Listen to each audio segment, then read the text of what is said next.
салауатты өмір салтын ұстанамын. Мен денсаулықты таңдаймын. Әдемі және өте жақсы көңіл күй. Мен бұған қалай жеттім? Біріншіден, дұрыс тамақтануды шештім. Және қолжетімді жерде бір бөтелке таза ауыз суын қоямын. Айтпақшы, күніне аз мөлшерде 5 рет тамақтанудың күніне 2 рет көп мөлшерде тамақтанғаннан өте жақсы екенін білесіз бе? Одан әрі қарай мен дене шынықтыру залына жазылдым. Басында өзімді күштеп апаратын едім. Қазір ағзамның өзі қажет етіп тұр.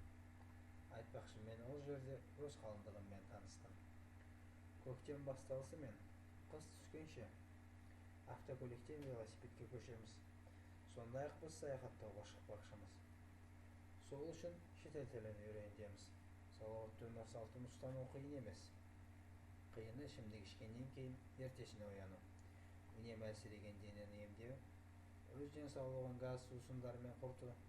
Бүгінде ол сән емес. Біз салауатты өмір салтын таңдаймыз.